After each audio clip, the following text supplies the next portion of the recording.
You can't park that here. It's harvest season. This tractor can't move or the crops will fail.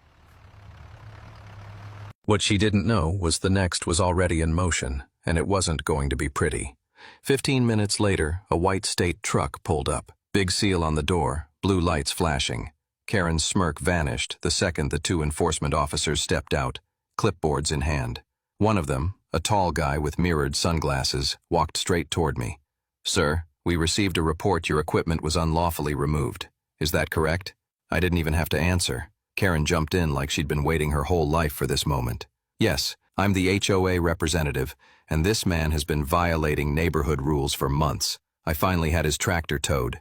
You're welcome." She actually said, "You're welcome." The officer didn't look impressed.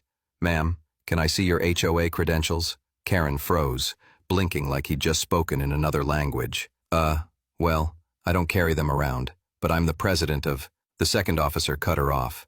"Ma'am, we've already checked. This area has no registered HOA." Karen's face went pale, but she tried to recover. "Well, it's an informal HOA.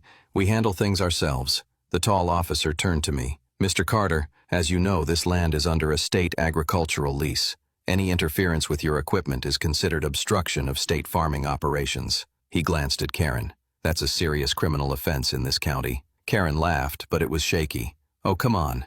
You can't be serious." The officer didn't smile. "Ma'am, the tow truck company is already en route back here, with your name on the release paperwork. I suggest you wait." I leaned against the fence again, watching her grip her steering wheel so hard her knuckles went white. The game had flipped, and she knew it. We didn't have to wait long. The tow truck rolled back in, my tractor still chained up on the bed. The driver looked more nervous than before, avoiding my eyes as he eased it into the driveway. One of the officers waved him to stop. "Leave it there," he ordered, then handed me a clipboard. "Sir, sign here to confirm return of state-leased equipment." Karen got out of her car, her voice sharp now. "You can't just undo what I..." The second officer held up a hand. "Ma'am, you're not authorized to move, tow, or modify any property on this land. And since you initiated the tow, the fees are your responsibility." That made her blink. "Fees? What fees?"